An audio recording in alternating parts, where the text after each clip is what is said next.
same time of the year, every year, we need to put on makeup and unwind, to get the disappointment and anger out of our systems, to be vulgar and crass, to drink ourselves into a stupor. This is during Holy Week, a time when we are supposed to reflect on things and purify ourselves, to pray Jesus and His resurrection. We purify ourselves and pray after a fashion. All the characters in Christ's Passion are there with us for Holy Week. The soldiers, Jesus, Judas. But they have a different meaning for us. Because we are Tarahumaras. We live in a remote part of Mexico. We need to celebrate Easter and a new farming cycle, to take vengeance on Judas, the white man, and everything that is gradually eating away at our people. For centuries, the Tarahumaras have been devoured by powerful demons, by one ogre in particular. We call him Ganoko. Ganoko. He was, he still is, Ganoko, the ogre of the Tarahumaras.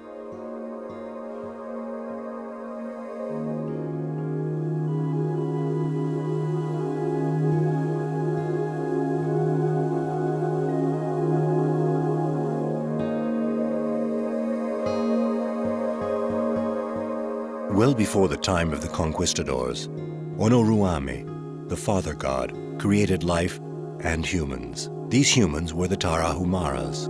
They were supposed to honor and give thanks to him. But the Tarahumaras gave themselves up to vice and drank too much. So Onoruame opened up the floodgates of heaven.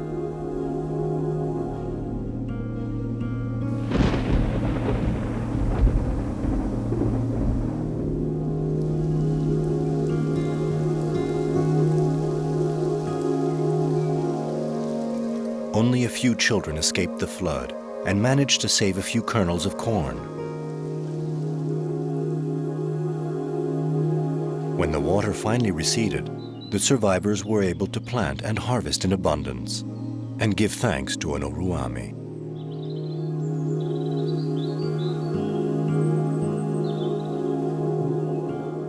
That's when Ganoko was born, a giant who ripped out trees and ate them.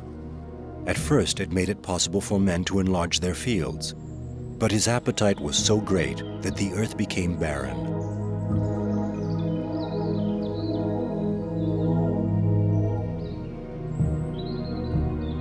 Then, Ganoko started eating the children.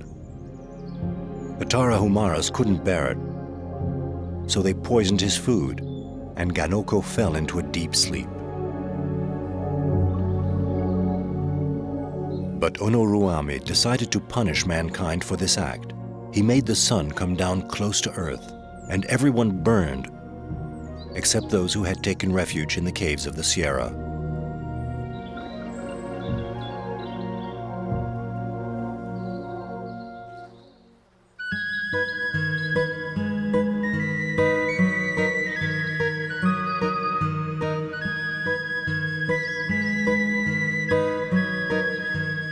Those of us who lived through that time enjoyed a time of abundance. The Tarahumaras took full advantage of it, but life expectancy was short, and so we ran to be able to do everything we had to do. Since then, we have been called the Raramuri, the men with light feet. Unfortunately, Ganoko the giant has returned to the region. He still eats our trees and a lot of other things. Ganoko has again become the ogre of the Tarahumaras.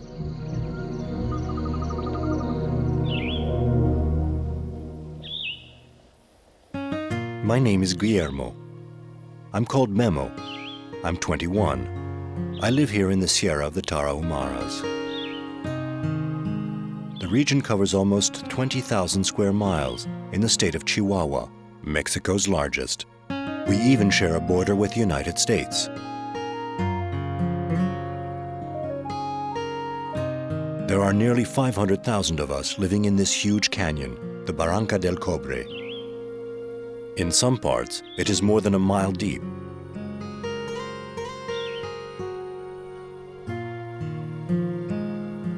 It is said that our scenery has been this beautiful for centuries, that our customs are beautiful, noble, and thousands of years old. But since I am a Tarahumara Indian, raised in the tradition, it's not necessarily an advantage. So many things have changed in the Sierra.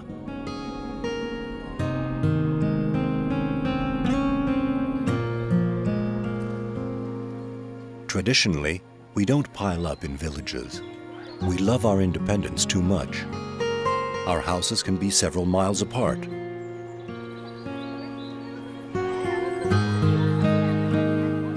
Here, you have to know how to live with this isolation, with a minimum of things too. A little cornmeal, some fruit, and the meat we raise ourselves. The soil here is difficult to work.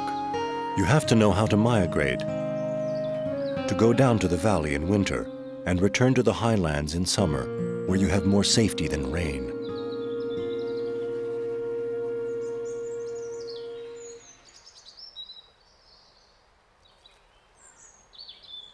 Life in town for the Indians is not easy. The mestizos, the half-breeds, don't like us. They buy our produce for a few pesos, and they resell it for a fortune away from the Sierra. They have no respect for law, and they exploit us.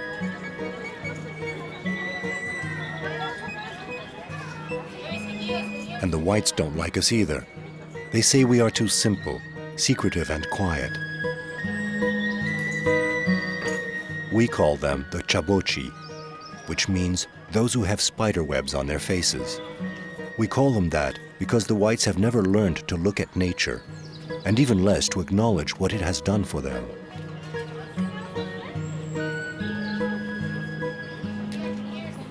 The laws that the chabochi have forced upon us correspond to another view of the world. Our laws are founded on custom and tradition. But when the crime is serious, only the white man's law is used.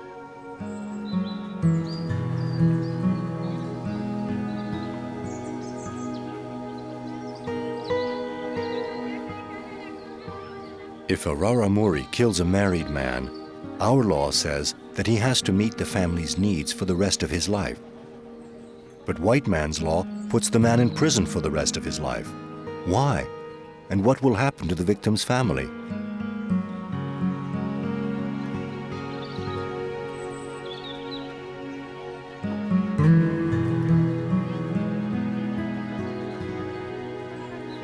In the Guachochi jail, the prisoners celebrate all the holidays, especially that of San Ignacio, patron saint of the town. Preparations are well along the way. Miguel is the organizer, the Chapeyoko, and he has gone from cell to cell looking for volunteers. He's arranged all of the details of the festival.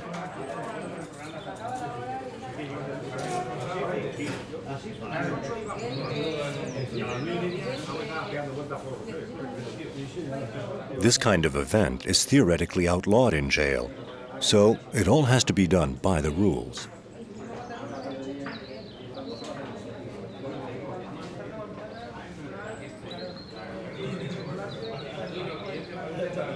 The volunteers rush to get ready. The prisoners' wives make costumes of paper or old rags.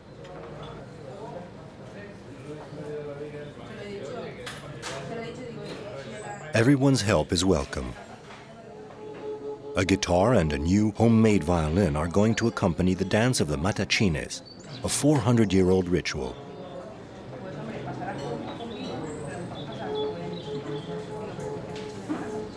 The San Ignacio festival is traditionally awash in booze. But inside the jail, alcohol is not allowed. The dancers will just have to make do without. The whites make us share our space with them. They even invade ours. For once, we occupy their space. Sometimes our customs go counter to those of the whites, but we want to keep our customs. The dance of the mitachines was introduced in Mexico by the Spanish missionaries. It symbolizes the struggle between Christians and Moors, believers and non-believers. But this mestizos dance, we, the men with light feet, do it our way. The conquistador's sword and the missionary's palm used to symbolize the conflict between order and chaos. Now, the accessories in the dancer's hands express the cohabitation needed between harmony and doubt, between the danger of going against or honoring our father, Onoruami.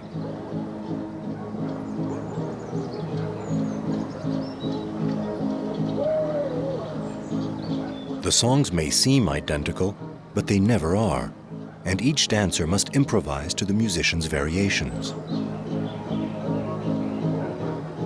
Putting aside the old theme of the fight between good and evil, the matachines imitate the movements of nature, the wind, the trees, the rivers, and harvests. The Tarahumaras often go unnoticed by the whites, even here in Huachochi, our own capital. So are we foreigners in our own land?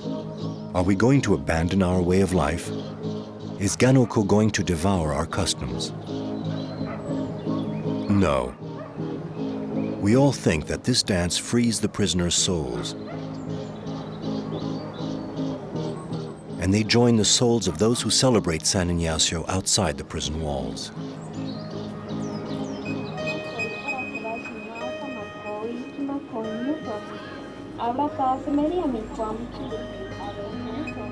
Communication. It's fundamental to our survival. Radio Tarahumara, the voice of the Sierra, has created a bond in the whole of the Sierra. We no longer have to walk miles for news or to chat. Expatriates can even forward news to us.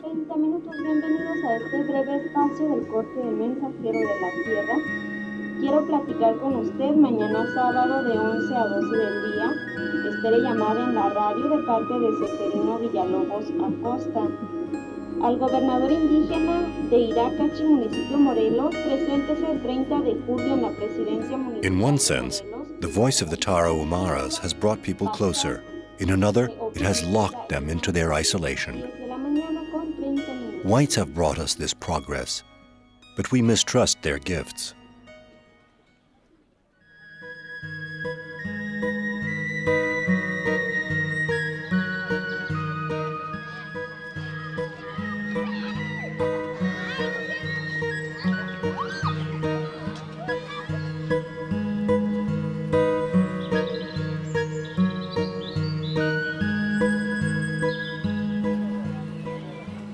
This region has never been completely evangelized. Most communities have a chapel or a church, but seldom a priest. Besides, we prefer addressing God directly, not through his intermediaries.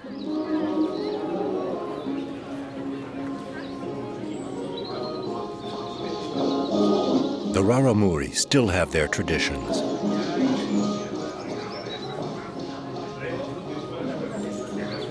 A lot of our rites have taken on the look of the new faith without losing their original meaning. Dancing matachines in a church to a beat that's 1,000 years old is part of our custom. For us, there is no conflict between Christianity and secular beliefs. The priests have finally accepted our deep cultural roots. Even if they keep courageously evangelizing, they're going to have a hard time preaching monotheism when faced with a figure like our Father God, Onoruami.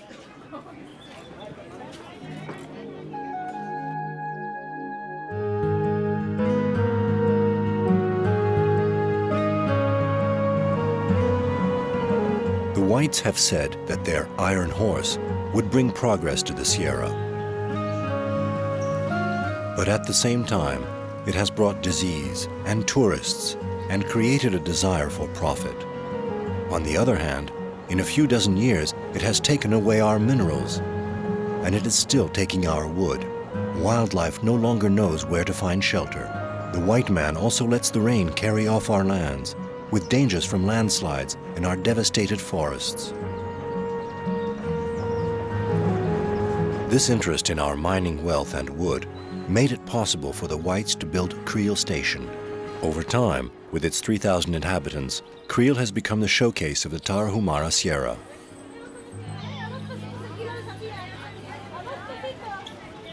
People come from the world over to admire the region's natural beauty.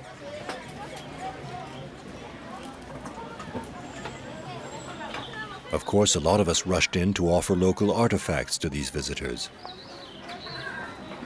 Craftsmen have crowded around the train station.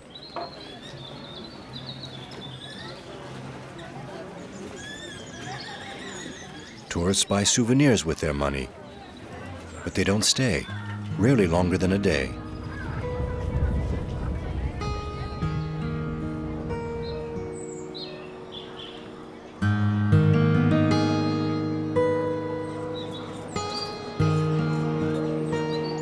So what's left of this progress for us?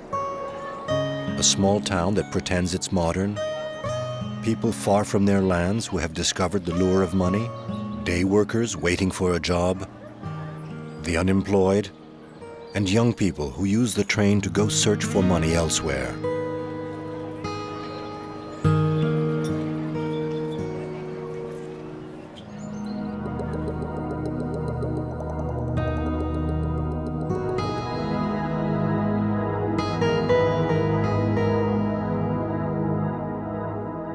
Ogre Ganoko has put on the mask of the Iron Horse. He has also kept his habits from our legends. He'll continue to devour our trees until our fields are barren.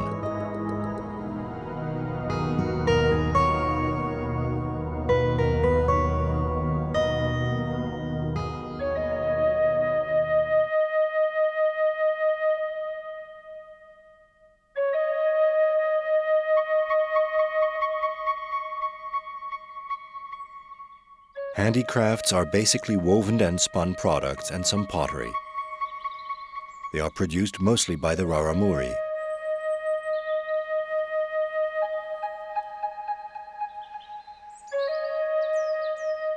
A few years ago, they were only for local consumption. Today, they are made for the tourists. They represent growing revenue for the family. The women in particular take advantage of them to make ends meet. But the mestizo wholesalers were quick to league together and buy everything at the very lowest prices. To prevent this kind of speculation, co-ops had to be set up. There are also Ganokos among our own people. The selling, bartering are attitudes that don't endanger the Tarahumara spirit. But let's hope that our children will always have goods in their hands to offer, and that they won't someday be tempted to just extend their hands. A friend explained to me that my grandfather was having problems with his music, so I decided to go see him. It's a long road to my grandfather's, and this thing about his music sounded strange. Distances and the time spent on valley paths are not very important to us. Even if there was a means of transport, the men with light feet can walk for days on end. We also like to stop to listen to nature, the echoes in the valley, the sounds of the mountain. Thinking, reasoning, remembering good and bad times.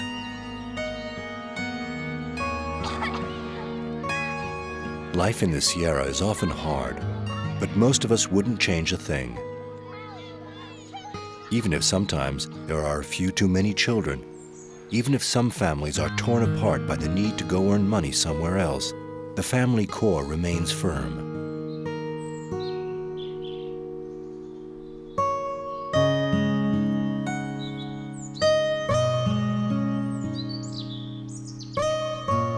The credit goes to the women.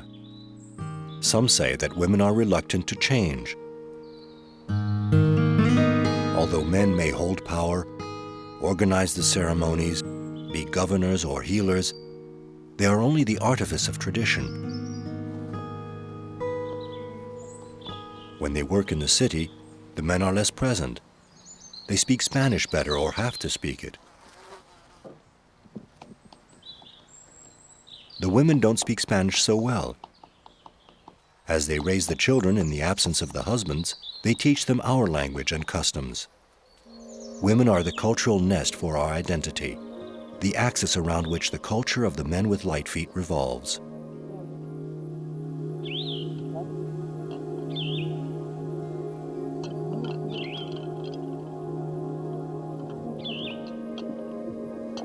The Tarahumaras like to gamble. They enjoy gathering together and finding reasons for betting. At the game of 15, for example, it was invented well before the conquistadors arrived. 4 four-sided sticks, a stone that they strike before throwing the sticks, are all that it takes to lose a week's pay in just a few minutes.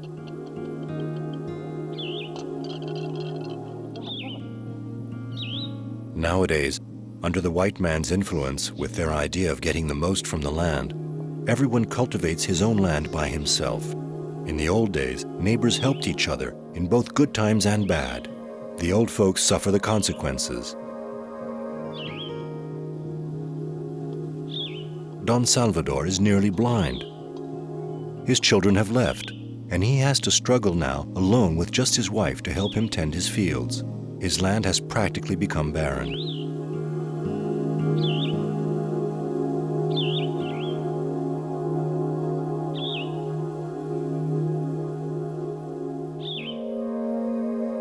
Using a plow is too much for him, and keeping a horse is too much for his purse. Using fertilizer would cost too much and would offend the gods who live there. So Don Salvador works by hand, always in the hope, like the others, of a bountiful harvest.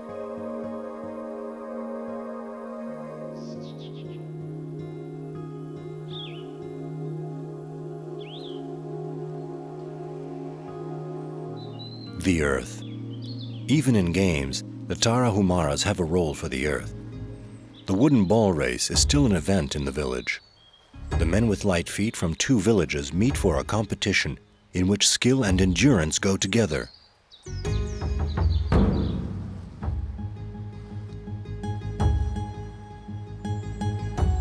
Betting on one's hero is the least they can do. Racers have to push a wooden ball with their feet over a course that can sometimes be miles long.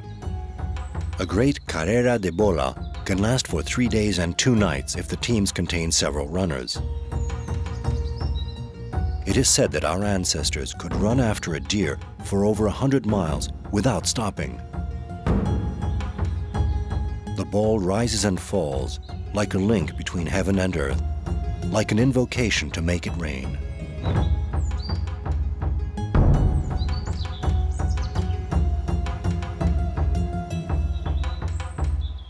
The men with light feet are endurance runners. Some of us have won marathons in the United States, but our real champions don't even bother. They say a race less than 30 miles isn't worth it. Send the women, that's what they say here.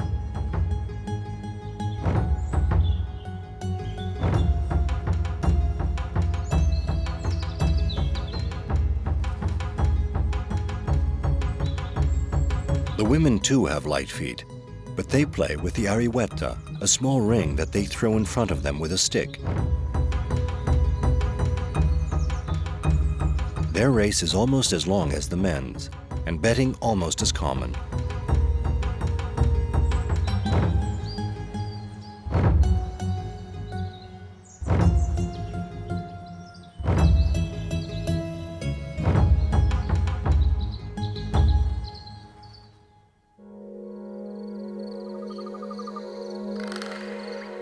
I was only a day's walk from my grandfather's when I decided to spend the night at an orevuames, a healer.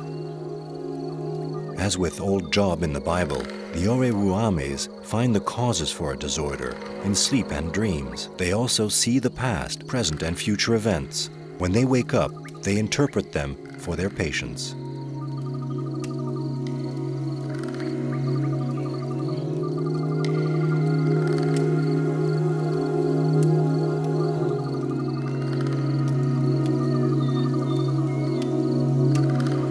Tarahumaras are afraid of losing their souls and their identities through contact with the outside world and the white man, who endangers the spirit. They often create their world from an interior world, a world of dreams, thought, and traditions.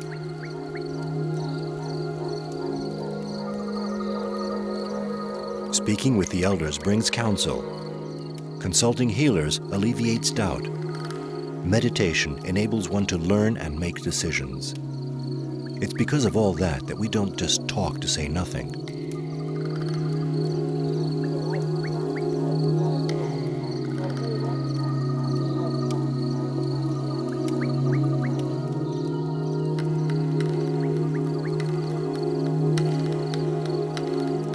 The Owi Ruame has taken a wooden instrument that he rubs with a stick. The patient stands in front of the fire to invite the forces of nature to disperse evil spirits and avert disasters. Patients are meant to partake in their own healing. He is watched by a child who has been taught the basics of his art by the healer.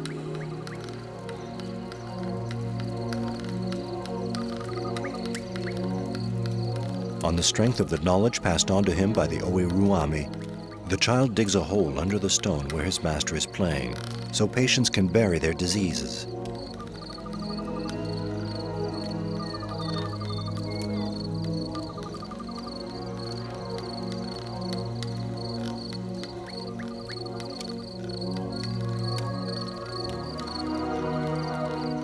Then he massages the patient's legs to chase out the spirits. From then on, the success of the treatment depends on the patient.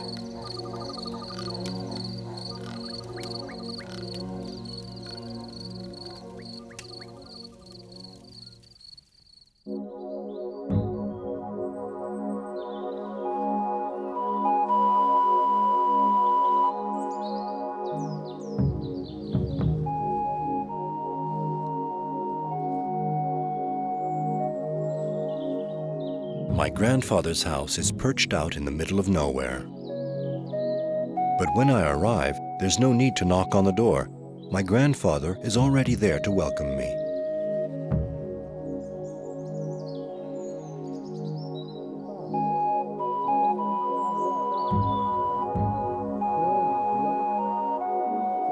Normally, Don Ernesto is very talkative and tells one joke after another, but this time he doesn't look so jovial. He looks worried.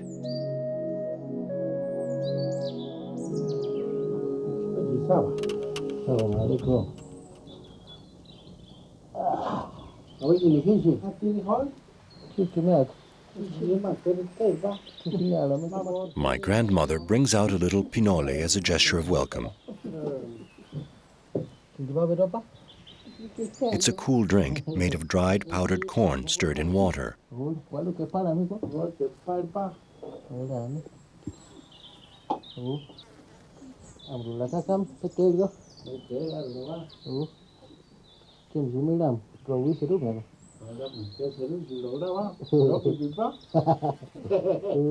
In coming here, I had a bad feeling. Don Ernesto says I was right.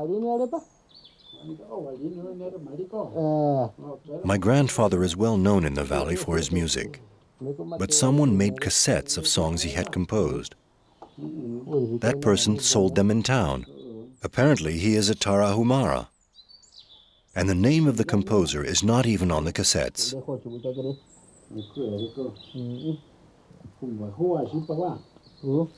The loss of money aside, my grandfather is disappointed by such behavior.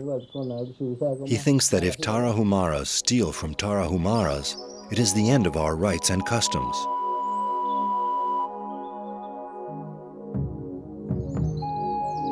For 4 years, I lived at my grandparents' when I was small. Grandfather taught me how to play the guitar and the violin. Since then, we share the same taste for music and have a lot of things in common.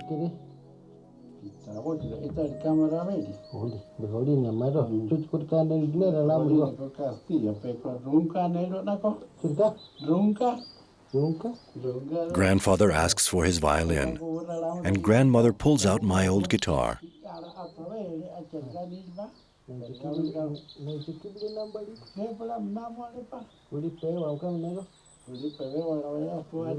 If this isn't a plot to get me to play something, it's the next best thing. It's been years since I touched a guitar. But grandfather really wants me to play something. One of those old songs he composed that have been around the Sierra thousands of times. And with my grandmother singing along, how can I refuse?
To resolve this theft of music, grandfather decides to organize a tutuburi and ask for help from Onoruame to right the wrong.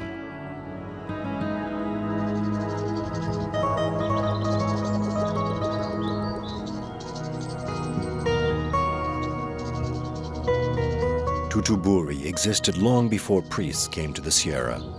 At that time, the Tarahumaras prayed to the sun, and we had a cross. The Tarahumara cross that I place in the soil represents a man standing. His face turned towards the sun, and his arms spread in contact with nature. His feet rooted in the soil. The missionaries didn't hesitate to appropriate the symbol.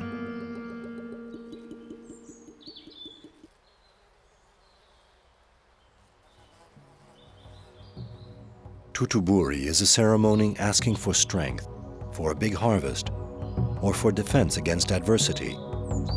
The passio is always circle-shaped to symbolize the solar disk, symbol of eternity.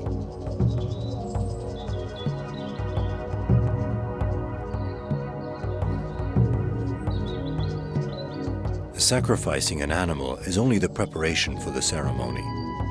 Depending on someone's means, a bull or a cow used to be offered, but nowadays, times are hard, and a goat or sheep are offered instead, sometimes only a chicken, a duck, or a fish. But it has to be sacrificed at the foot of the cross that presides over the ceremony.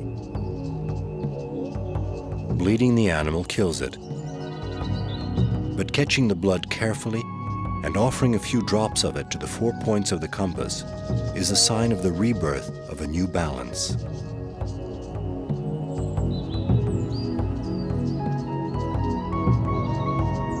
Then the cross is dressed in our image, with a roomy white shirt and a kind of kerchief as a necklace. We say here that we are putting a crown on the head of our God.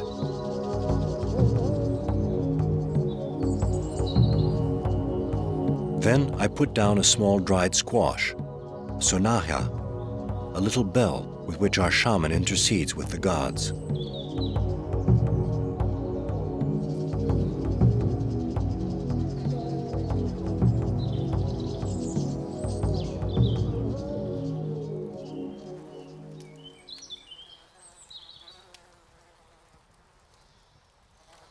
After going around the cross several times counterclockwise, our shaman starts to dance, hesitantly at first. Legend has it that the animals taught mankind this dance. The deer taught the yumar and the turkey the tutuburi. It's a way to communicate with the gods.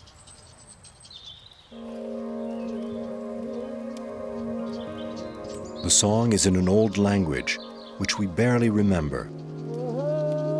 One feels it is devoted to wild animals, the harvest, and to good, but no one knows exactly. The song emerges as if an inspiration of the moment. For some, it imitates the deer or the turkey.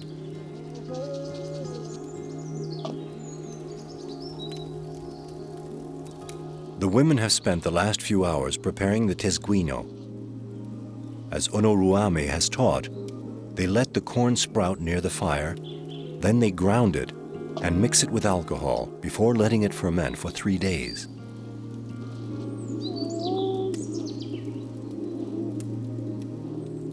Corn is everything to us. Flour, tortillas, piñole, and food for the cattle. What would a Tarahumara be without corn? A chabochi, maybe.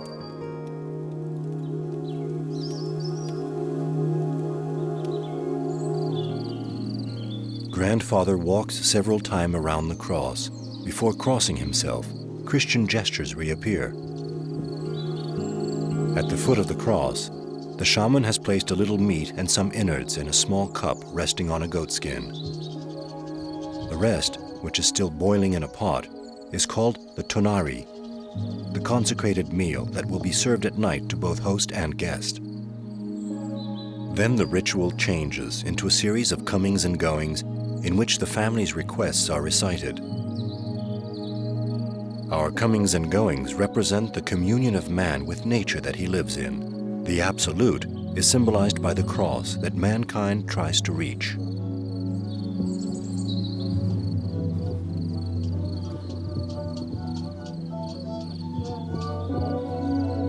At the day's end, we all dance together with our children. They have to learn and not forget, so they can take over the rites from us. Onuruame has taught us to dance. He likes the Tarahumaras to have fun, eat and drink. Then we eat the tonari, and we drink tezguino late into the night, in the hopes that my grandfather will find his music again, as he says, and that Ganoko will disappear from his memory.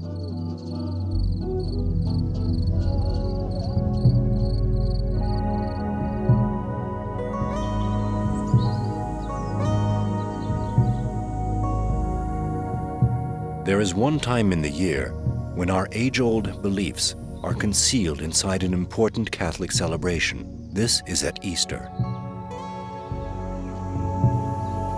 It is at that time of the year that the Raramuri drums begin to be heard up and down the valley. They announce the arrival of negative forces, of which everyone here is both ignorant and fearful. Soldiers parade from village to village, announcing the coming of the martyrdom of Christ. But, with the Catholic rites as background, the celebrations of the Holy Week will also be the occasion of a struggle for the harmony of our universe.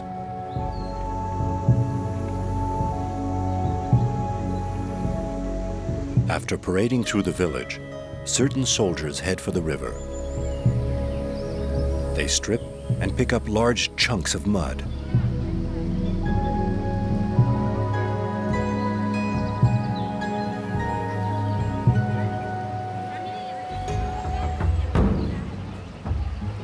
One by one, those who had an identity gradually become unrecognizable.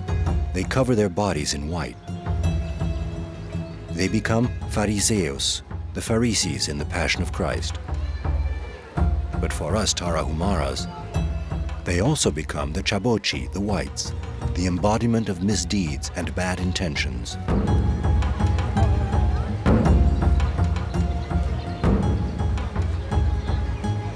The women have made tezguino worthy of the feast.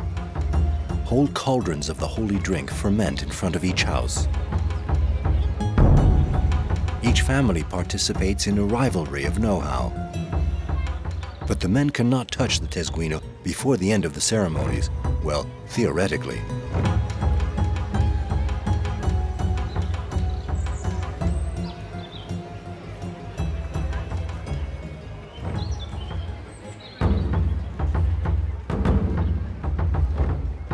Those who have become Pharisees return to the village. They walk in procession to play their role. But what role are they playing?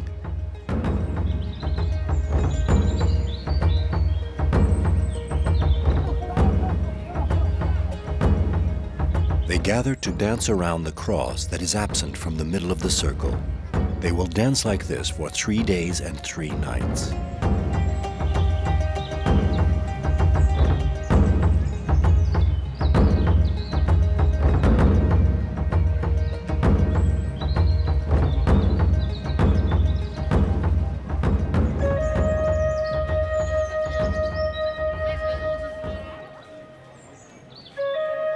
While the men start talking loud and strong, the women, among themselves in their corner, check the fruit of their labor.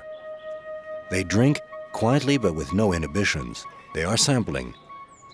Little by little, friendliness and good humor settle in.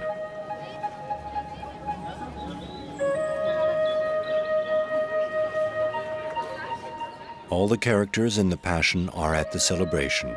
On Saturday, you have a bundle of straw dressed in Western garb. As time goes by, it becomes the center of the celebration.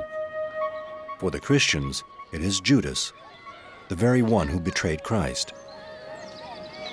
For us, it symbolizes the deterioration of the human soul, the cynical spirit that triggers disaster, a Ganoko.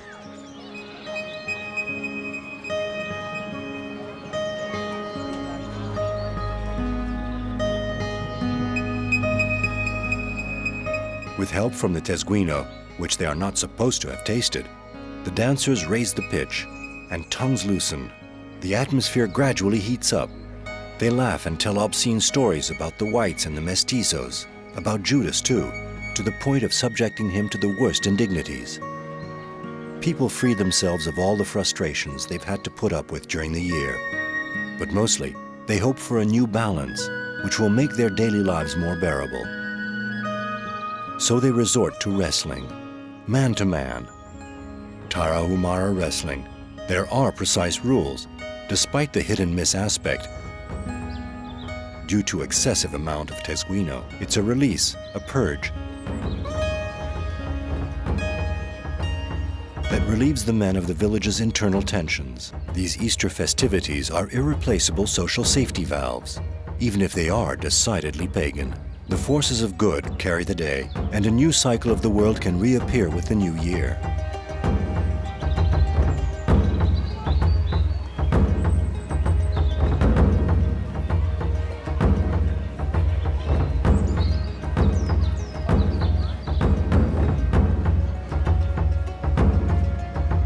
The Tarahumara celebration of Easter is symbolic of the barrier that exists between our culture and the Western one. In this village, they talk of pintos, painted men, and chamocos, demons. Despite their different makeup, they represent the same threats, the same fears, and the same hope. They reveal that we are as persecuted by the Pharisees as by demons.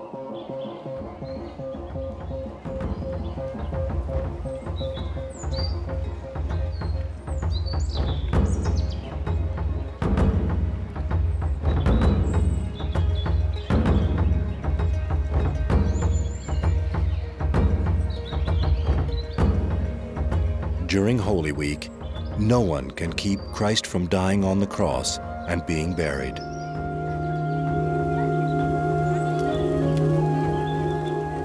But for us, he's a seed planted in the earth. At his resurrection, this seed will give a new spring, a new force to the earth, and food to mankind. The missionaries understood, even if they didn't accept it.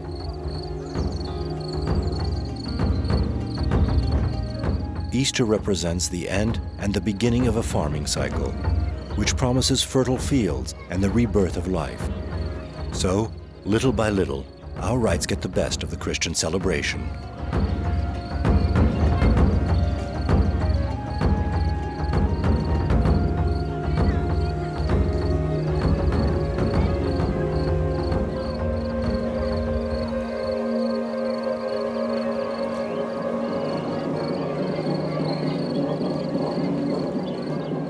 Two men emerge from the group of dancers. They turn with small steps. Tonight, they will become the pascoleros, the representatives of Easter.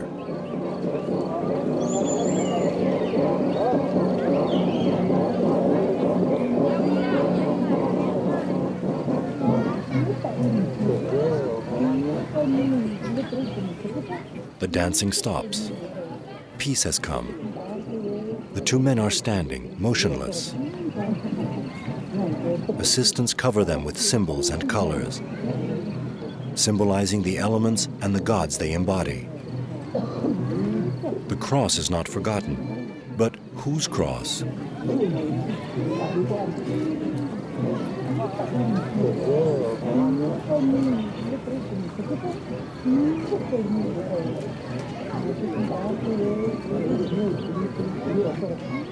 The two men remain like this for hours on end, sometimes until dawn, until the work is finished.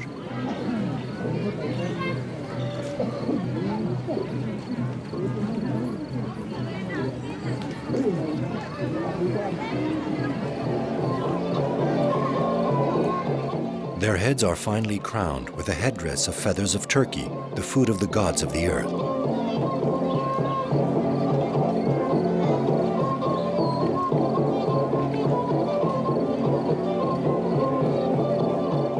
They start to dance again, still with small hops, as if they were imitating the bird.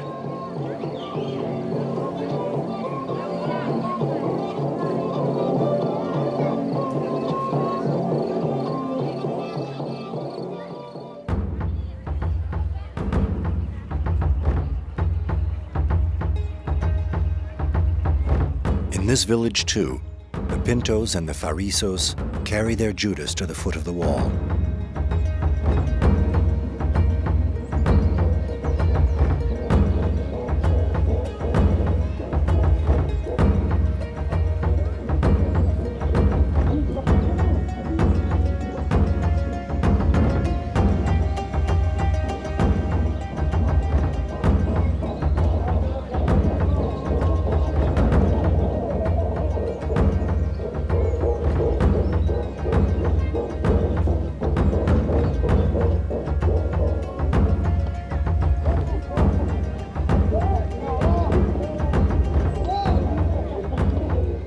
The society of the Chabochis behaves like a modern Ganoko. It takes over and devours.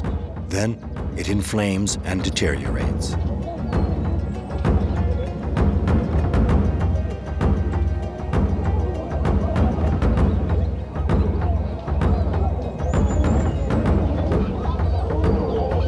For us, death is a preparation for a new life, and life is a preparation for death. Life and death are alike. As for the Chabochi, the mestizos that live near here, we don't exactly know. They just talk about going to heaven.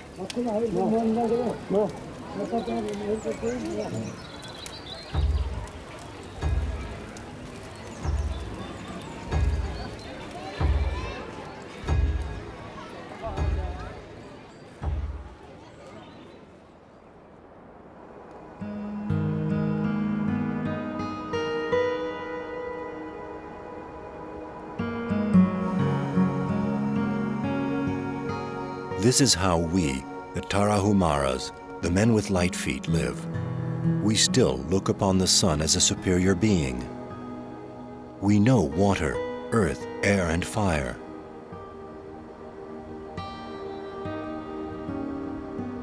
We respect nature as Onoruame gave it to us, because we still feel its importance. And we are responsible for it, for ourselves, and for coming generations. If we can preserve a little patch of our Sierra as our ancestors handed it down to us, our traditions will certainly last. But that may be asking too much.